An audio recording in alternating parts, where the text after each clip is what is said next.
Welcome to another Airbrush Asylum video. In this video tutorial, I'm going to show you how to add some rust to this metal plate artwork that I did in my last video. If you haven't checked out that video yet, I'll pop a link up here somewhere as well as in the description so that you can take a look at that before watching this one. Let's get into the tutorial right now. Okay, so just using a sheet of A4 paper. This is actually a photo matte paper. It's a little bit thicker, so I'm going to use that as my template. Now I want to do basically a rough outline, and this is going to be a hole within the metal, and then I'm going to have rust around it. And then now with my blade, I'm just going to go ahead and cut that out.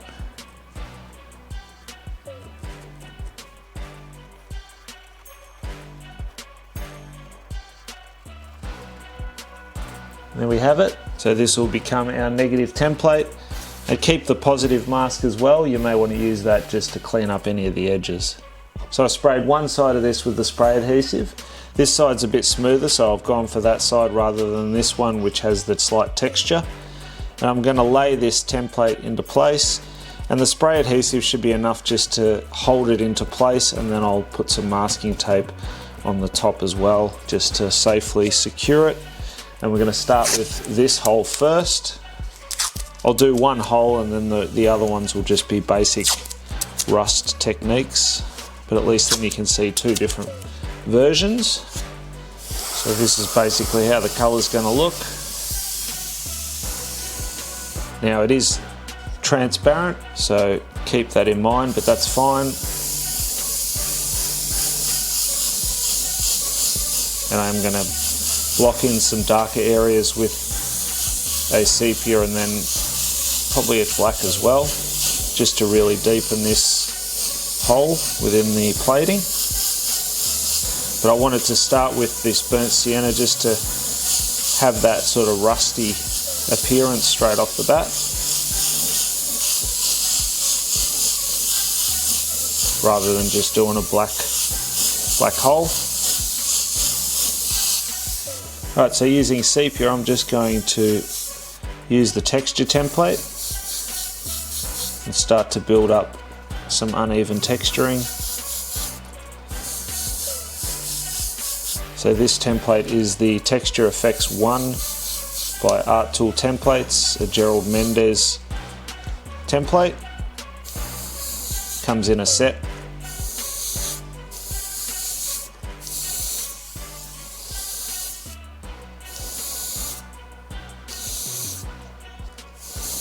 So just building that up.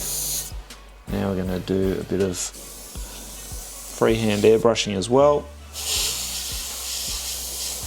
Darkening off certain areas. And I'll use this positive mask that we had from before.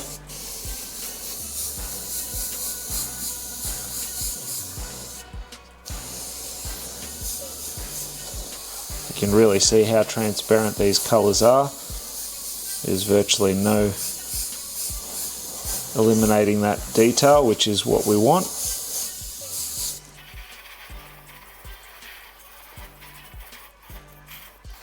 I want to deepen some of these shadows. I might actually also add in some more texturing.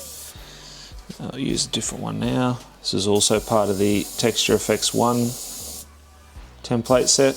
So I'll just do some darker ones using that black.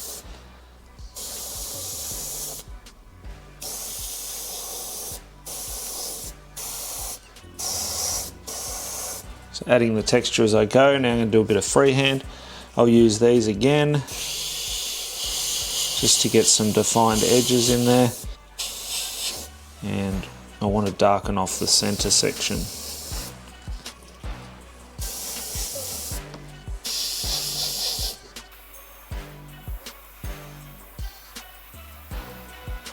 A few other spots that are going to be darker, and then I will really darken up on the edge of this.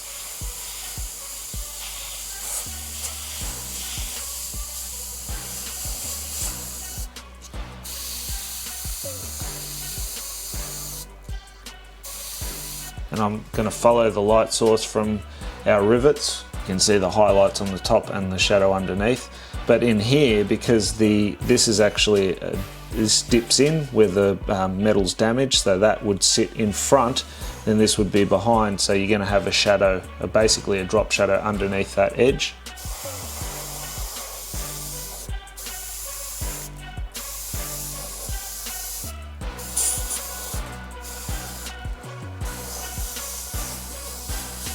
Remove that, and we'll continue on with the rest of the rust. Okay, so now dust along these edges.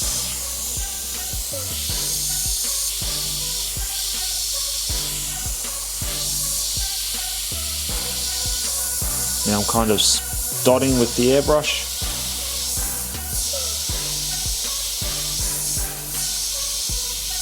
And also spider it out a little bit. That looks nice and effective and adds a bit more texture. So I'm just trying to keep that gap along the edge there.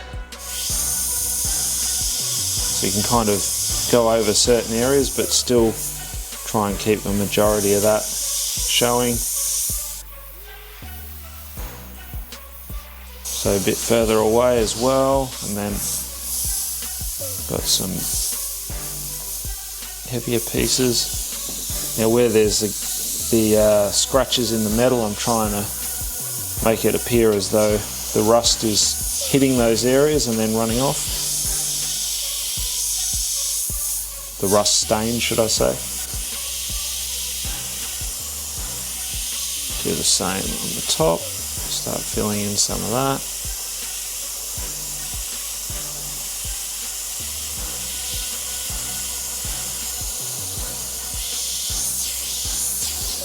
Using the smaller texture template, I'm just going to go and use that around the edge.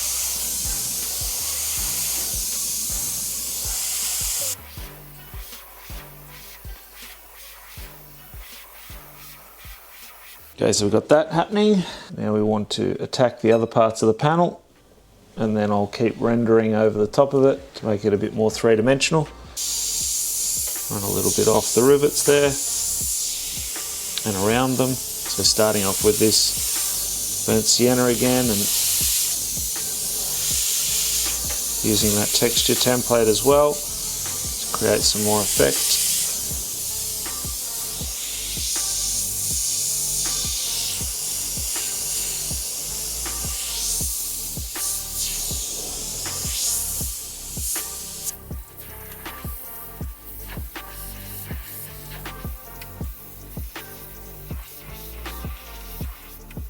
Do a little bit around the plate as well, where the join is.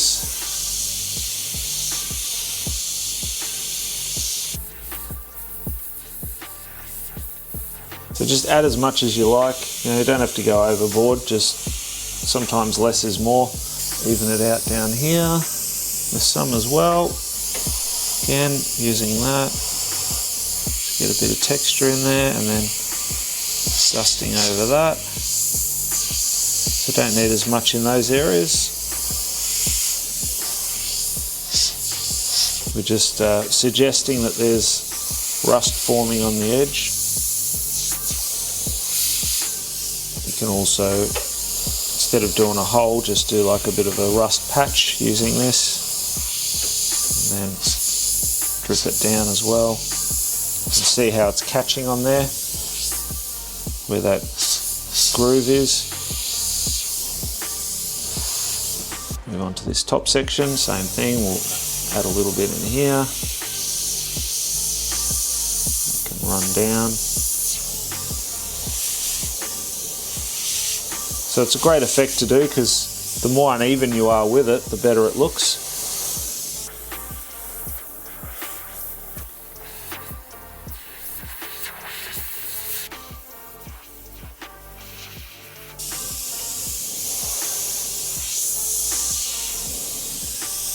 Couple more just random spots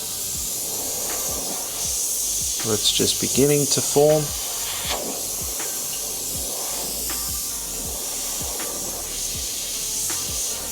Doesn't take much to transform this whole panel into something that is aged and weathered.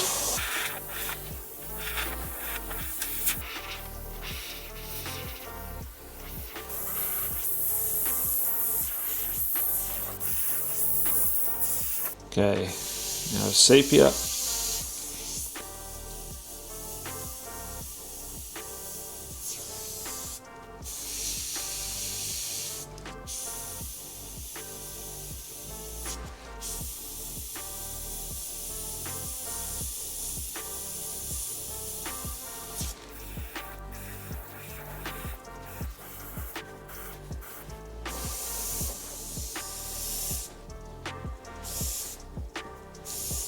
So if this is the first time watching one of our videos, then welcome. For all of our regular viewers, welcome back. I do hope that you're enjoying this video so far. If you are, give it a thumbs up, share it out, and let's build this airbrushing community together. And if you haven't already, consider subscribing, tap on that bell icon, and that will notify you every time I put out new content.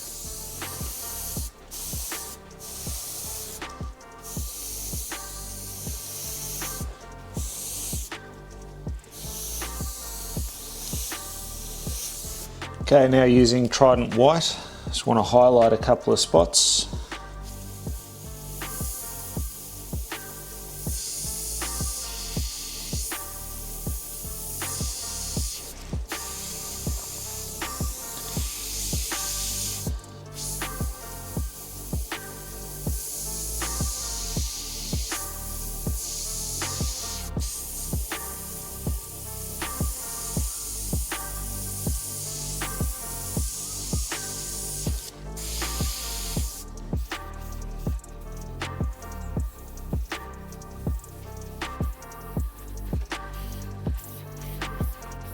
Carefully touching on that edge as well, only in certain areas.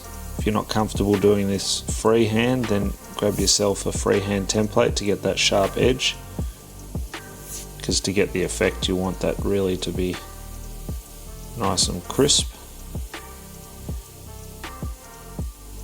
You can see I'm not going right around, just picking up on those highlighted edges.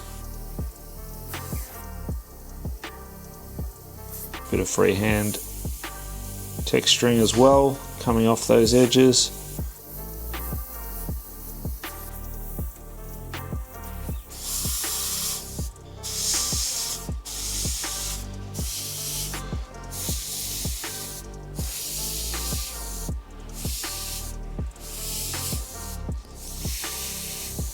Might look a bit messy at the moment, but I will come back in with the Sienna and tone over the top of it.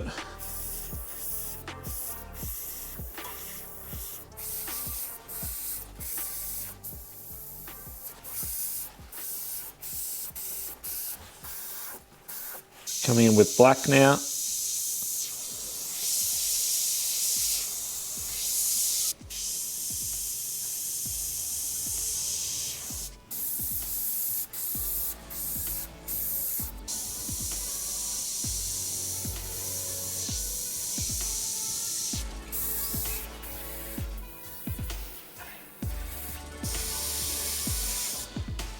Just being careful not to overdo it. Just going in and adding that black in certain areas. And I'm laying the template nice and flat so that I can get a reasonably sharp black.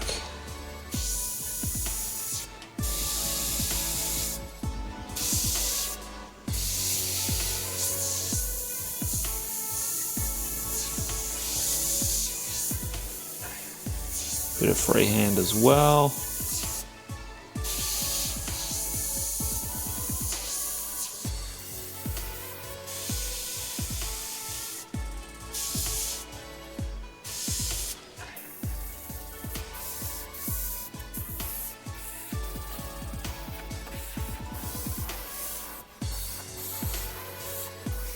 Okay, so I'm going to add some orange before I go back to the Sienna. I'm going to dust over these sections here that have the highlights. That'll tone them down. And we'll see if I even need to come in with the Sienna afterwards. This might be enough, just going with the orange. It might just be enough to brighten it up as well. So I don't want to go in all the areas. I just still want some of that Sienna showing through. Essentially just using this to tint over the top of some of those spots and the highlights. But I think that orange is working nicely. Also bring a bit out a little bit further.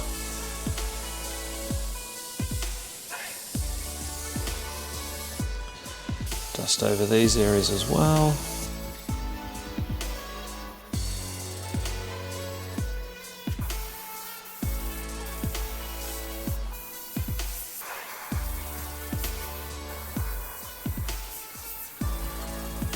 So last time now with the Sienna, just to finish it off, I'll just retexture, pick out some of that detail again, add in a bit more texture.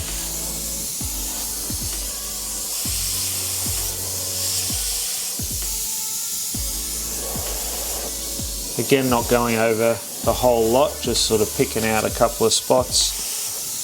I don't want to eliminate all of the orange that we just did.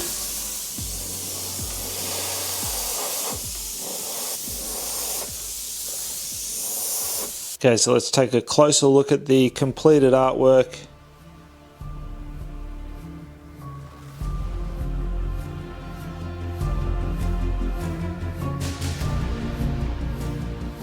Now you can really notice all of those colors and how the transparents work. And using the texture template in conjunction with freehand airbrushing.